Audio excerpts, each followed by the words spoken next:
Ititrim pala ha.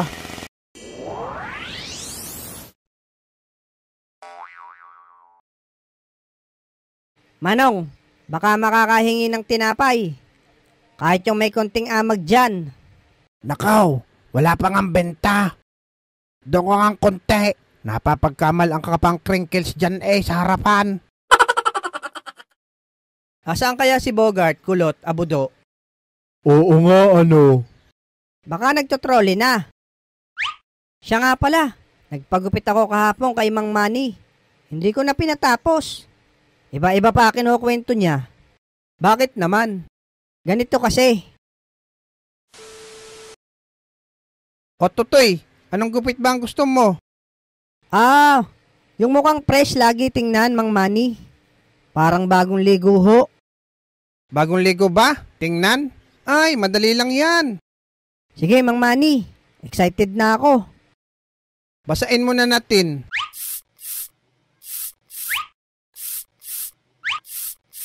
Alam mo, Tutoy, pag nanguha ka ng bulaklak ng ibon sa ilalim ng ulap, parang ang ganda ng likod ng giraffe. Ha? Maraming kalbo ang nagpapapanot dahil sa maling apelyido. Nakalagay sa plato, tapos magsasampay sa kumukulong tubig. Nakakatakot kumain ng tulog habang kayakap ang susi ng PCX. Ano, Manong? Wala talagang magandang gupit sa barbero kapag pangit ang nakikita. Teka, Manong, basang-basa na ho ako. Papagupit ho ako, hindi maliligo. Wait lang ha. Pamangkin, halika. May maliligo daw dito. Asan na, Uncle? Ito oh. Sala ka ng araw ng pagpapagupit. Fiesta dito ngayon. Oh, Tutoy. Fresh na ba tingnan? Saka huwag kang magpapagupit pag araw ng kapistahan. Tingnan mo sa labas. Masa lahat ng panindang tuyo dahil sa akin.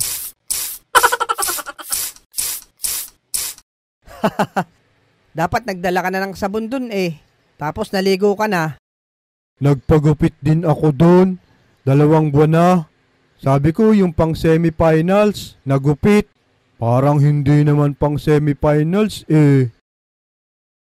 O ikaw, anong trip ng gupit ang gusto mo? Mang Manny, yung pang semifinals po. Aba, pang semifinals? Parang mahirap yan Nakapasok kasi ako sa semis. Ako mag-isa, laban sa lahat. Bakit? Anong laro ba? Paramihan ng kain. Ha? Baka ikaw pa mag-champion yan, Tutoy. Kaya pang semis ang pagugupit ko. Sige, Tutoy. Kayang-kaya yan. 1 minuto lang yan sa akin.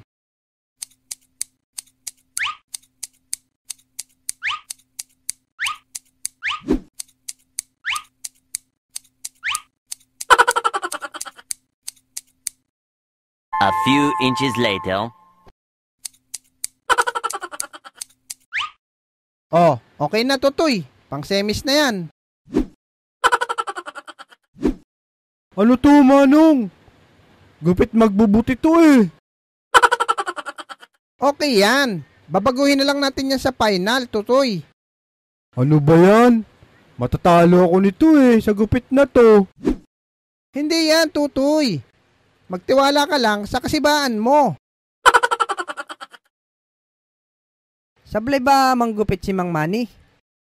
May trangkaso ata yun nung ginugupitan ako Buti hindi ako nakapagpagupit doon nung isang araw. Pero andun si Brendang Ulikba. Parang si Mang Boy ang magugupit sa kanya. Magsasara na sana ako. Buti nakaabot ka pa. Ano bang gupit sa inyo, bossing? Pababawasan ko sana to Patingin nga.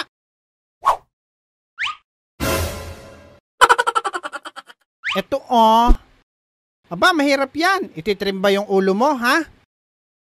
Teka, tawagin ko yung isang kasama ko saglit. Pare, ikaw nga dumali dito. Trim daw. Alin ba ititrim? Ito Marunong ka ba, ha, Manong? Nako, may customer pa pala. Balik na lang ako. Teka ha, kukunin ko lang yung pantrim ko. Antayin mo lang ha. Tagal ha. May racket pa ako mamaya. Ititrim pala ha. Alam mong kalbo ka, magpapagupit ka. Ito, pang trim ng ulo. Palalabasin ko ng konti ang bungo mo, kalbo ka. Nako, natakot na pare. Iba kasi ang paggupit mo.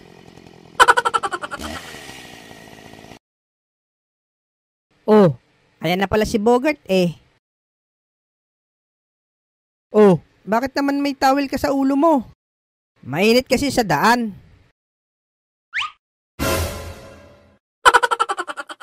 Oh, anong nangyari dyan sa tenga mo, Bogart? Ito, pinalitan ni Mang Manny ng tenga ng baboy. Yan pa ba yung dati, Bogart? Hindi mo pa pinaayos? Anong gupit to, Toy? Teka, Manong, nadikit yung ano nyo. Ay, sorry, Totoy. Manong, trim lang po. Ah, okay. Madali lang pala. Manong, may kamukha kayo. Sino naman, bata? Sabihin nyo, Happy New Year everyone. Happy New Year, everyone! O, di ba? Sige, Manong, tutulog muna ako. Medyo puyat kasi ako eh. Okay, sige. Ako na bahala. Singin na lang kita pagtapos na.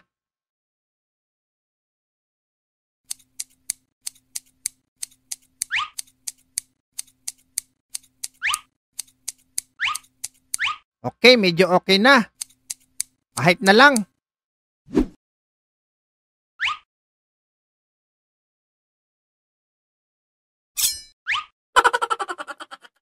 Hala! Natanggal ang tenga ni Pugi. Ako, yari, paano to? Ah, alam ko na. What? Yan, okay na siguro to. Ano to, Manong? Ano nangyayari sa tenga ko? Bakit nagkaganito? Aba, Bogart, ayos ah. Lalakas pandinig mo nan. Loko ka, Manong. Anong ginawa mo sa tenga ko?